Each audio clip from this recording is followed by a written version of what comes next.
Hi, I'm Jillian, and you are listening to The Mindset of Podcasting, where we not only talk about the technical side of launching and managing your podcast, but also about building your confidence in yourself and the power of your voice. Your business and your podcast depends so much on your mindset. So I will be diving deep into the mindset blocks and issues that we go through when starting and running your own podcast so you can feel confident in your message and in your voice. It's time to listen in and feel confident about yourself and your podcast. Welcome back to the Mindset of Podcasting. Today we are talking about why you should have a video podcast. I think there are so many more ways to repurpose your podcast when you have video, and I will be talking about them today. But first, I'll tell you about my vacation I took. So I went to Portland, Maine with my husband. This was kind of a reconnection vacation, I guess I would say. We had been going through some difficulties with our marriage. I'm not going to get into all the details, but we went on this vacation just to kind of reconnect. It was really nice to do that. Portland is beautiful. I still want to move to Portland, except I'm not sure about the winters, but in summer is gorgeous. So we wanted someplace that we could walk, which Portland is definitely a walking town. We got an Airbnb and then we walked into Old Port, which is where a lot of the shops are. We took a tour on a trolley and went to a lighthouse. We got to go see the ocean and sit there and just watch it. We watched the beautiful sunset. It was so nice. Portland is absolutely beautiful. If you've not been to Portland, Maine, you need to go there in the summer. I'm not sure how it is in the winter. I'm sure it's very, very cold, but in the summer, you definitely need to go there. So I highly recommend Portland, Maine, and I highly recommend getting away if you just are feeling kind of stuck in life. And I don't know, if you're going through any difficulties with anybody, a reconnection trip is really great just to get away from the responsibilities. I took a week off from work. He took a week off from work, and it was just nice just to get away from the responsibilities of everything. We had no kids with us. It was just nice to really reconnect. So let's get on with the topic today of why you should have a video podcast. So you are able to get your podcast on so many more platforms with a video. Now, I know some people will say, but the whole point of podcasting is it's audio. Like you're supposed to just be able to pop it in your ears and listen. And yes, that is very important. And you definitely need the audio aspect of it. And most podcast people will still listen to just the audio and not watch your video. But it also opens you up to those people who maybe aren't fans of podcasts. There are some, I don't know them personally because I love podcasts, but there are people who just don't like to listen to podcasts like that. They like to watch the video and maybe makes them connect more with the person when they can see their face. So this will open you up to a whole new audience when you start doing video. And I know video can be scary. You're like, I gotta get dressed now. I used to be able to record my audio in my pajamas. You don't have to get all fancy, like not at all. If you are watching my video, which you can go over to my YouTube channel and see my video, my face is kind of red today. I'm not sure why. I'm having some bad lighting issues in my new office, but you know what? Done is better than perfect. And so I'm just going with it. It doesn't have to be perfect. Just get yourself out there, put it out imperfectly. So let's talk about ways that you can use your video podcast that you might not be able to use with an audio podcast. So you are going to be able to put it on YouTube. YouTube is a great place to promote your podcast. You can actually break it up, the video, into little sections. Maybe you do sections of your podcast. You can break it up into, let's say you did 3 tips in your podcast. Break the video up into those 3 tips, and then you have 3 videos to put on YouTube for the week. Like that's a great way. People do tend to like shorter videos, I've found, than the longer ones. So breaking up your podcast is great. Or you can put your whole podcast episode on there. I do that for a lot of clients. We put the whole interview on there that they record. It's a great way to reach out to new people, be on another platform, and it doesn't take a lot of extra work on your part. You know, you don't even have to edit the video. You can just put the video up on YouTube. People like a lot of raw and unedited things now. So just put it up there. And again, no extra work. You're going to record your podcast episode anyways. It's just turning on your camera.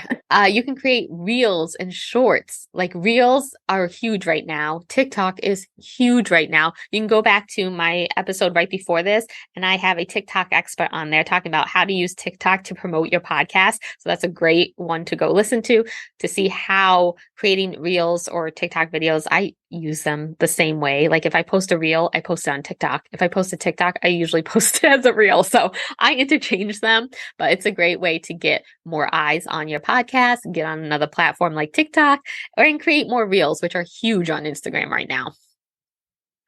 And if you use Spotify for Podcasters, which is the podcast host that I highly recommend, they let you upload a video podcast, and that video will show on Spotify. So if somebody looks up your podcast, clicks on the episode, they're also going to get a video. Now they can just listen to the audio. So it gives them that choice on Spotify, which is something that I absolutely love.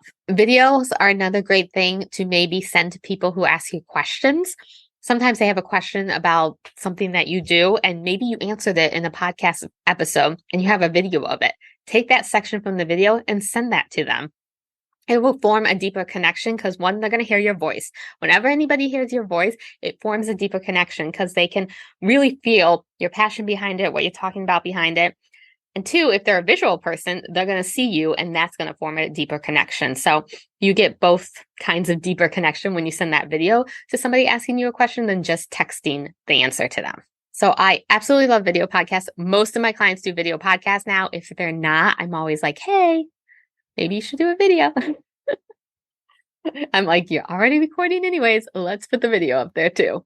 So if you have any questions about video, reach out to me. I record my videos on Zoom. Zoom is, I think everybody knows how to use Zoom since the pandemic. Zoom is so easy to use. I edit my videos in Descript. Super easy to use. So Descript pulls up the transcript and the video. And whatever you take out of the transcript, it takes it out of the video. So it's really easy to remove ums or any like dead space or anything like that. So easy to use. I'm going to do a tutorial on Descript soon. It's actually my course that is coming up, the podcast launch solution, which we start live next, is it Monday? This comes out October 10th? So yeah, October 16th we start. So on Monday we start. So you can sign up right now. It's the podcast launch solution, 4 weeks.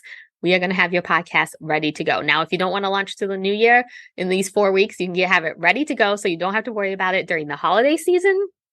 You can enjoy your holiday season instead of working on building your podcast and launch it in January. So we are going to get it all set up though, so that in January, when you want to launch your podcast, which is a great time to launch podcasts, I don't really recommend launching during the holiday season, but I wanted people to be able to enjoy their holiday season. So that's why I wanted to start the program now so that we can be done before Thanksgiving and Christmas. But we're going to have it so that in January, you seriously just push that publish button, or we're going to schedule them so you don't even have to push the publish button. It will be scheduled and it will automatically come out and you can spend the whole holiday season promoting your podcast. So if you're ready to start your podcast, go check out the link in the show notes and you can go check out the podcast launch solution. I'm so excited. 4 weeks. You get my eyes on everything of your podcast. I will give you feedback every single step of the way. We have weekly Q&A calls. We have a private community and you can get a one-on-one call with me so that I can see that you set up your podcast correctly. Now, if you're feeling a little unsure about putting yourself out there on video, I have a great expert, Christy Goldstein. She is going to talk to us a little bit about putting yourself out there more. So what are some of the fears that have kind of been holding you back of using your voice and putting yourself out there? I want to say we kind of all suffer from imposter syndrome, right? It's like you want to say what you have to say, but you're nervous because you're like, who am I to say this? Or, people are saying this already and maybe their ideas are better than mine, or they're more authentic, or they're better researched. Or, there's even that fear, like, what if I'm challenged? Or what if I'm saying something that's wrong? So I think it's a fear, right? People have a fear of putting themselves out there and like all of a sudden being that expert. And so realizing that you don't have to be an expert to start putting yourself out there has been something that's really important for me to realize. And then also I think like owning yourself and like claiming your power, or your mana, as I call it, is important for you to really kind of take your business and your how do you call it? Your presence to the next level. Like I have never been someone who's want to be like in the forefront. I've always like struggled with my body image and all that stuff. And like part of it in this whole movement is for me to be like finding my joy and my happiness. And that is like separate from a lot of external things and like societally valued things. And so like I've been everything from like a size 4 to a size 18 and have never been happy. Right. So, it's just realizing that you're worth it and you are the party. You're the best show in town. Like you're not missing anything. Like you don't have to be a certain size or a certain whatever to put yourself out there and start claiming your joy. And so, yeah, I mean, that's what I'm trying to work on. And I want to put myself out there and have a podcast and like do all the great things. And I think it's time. Yes. Yes, it is. Yes. I always tell people, I'm like, so what if somebody else is saying what you're saying? Somebody is going to resonate with you the way that you say it, your story, your unique view on it. It's going to be different, even if it's the same message, just it's coming from you and you're different.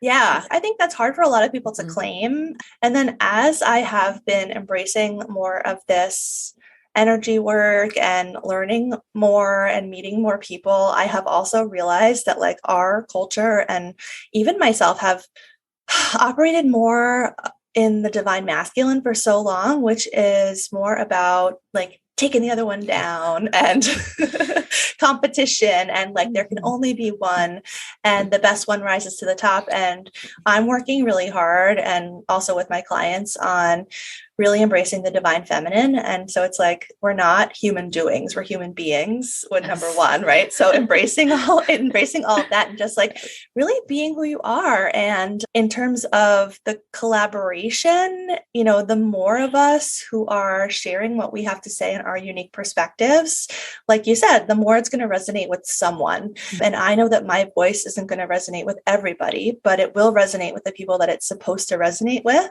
So the more of us who are activated and speaking and are out there and are claiming our truth, then the more people who get to benefit from that. And so there's just like room for all of us, which I didn't see that before. And I'm feeling better about it now. Yes. Oh, I love that so much. So I know you've been thinking of writing a book and having a podcast that you want to create. And I feel like we get so excited about these like new adventures that we want to do. And then that little voice starts creeping in again. So what are some things that you do to help like overcome the fear and overcome that inner critic? So I have a really good friend who started helping me a couple of years ago and teaching me about imperfect action. And so I am a recovering perfectionist. And I think that perfection is the enemy of done. And also comparison is the thief of joy, right? Yes. So these are the two things that I tell myself all the time. And it's like, just get something out there, So with the book and with like, hopefully this podcast that I have working, it's like, just get it out there. It doesn't have to be perfect. Mm-hmm. And it's going to get better. I want everything to be great on the first take. And it's just like not going to be. I like literally was that kid in school when we used to take notes longhand who used to like cross out something. And I'm like, oh my God, I got to do the whole page over if there was a cross out, And I think a lot of us were in like the 80s and 90s. Yeah. And so now it's like, I don't even think they take notes anymore. It's like Siri takes the notes or something. So hopefully the kids these days are recovering from that. But right now I'm just like, okay, sit down and write something, even if it's not perfect. Just get some words on the page, like get something done, or even like an Instagram post. Like if I'm feeling called to share something, like I'll just share it. And if it feels vulnerable or uncomfortable, I'm like, that means it's probably good. So I'll just do it anyway. I guess my advice is just do it anyway. Mm-hmm. And it doesn't have to be perfect and just do it. Thank you so much, Christy. That was such great advice.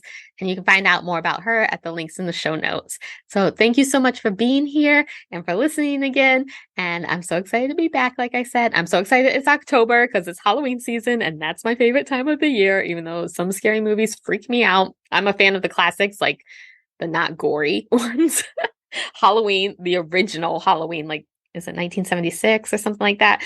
The original Halloween is like my favorite horror movie because I don't know. It's the suspense. The suspense I love. I don't love the gory stuff, but I'm so glad it's Halloween. I'm so glad that my program's launching soon. I'm so excited for the people joining it. And I'm so glad you're listening. So come back next week. We're going to be talking about, should you use AI to write your show notes? This is kind of a controversial topic, but I will be giving you my take on it and actually how to use AI to write show notes. So come back next week and have a great week.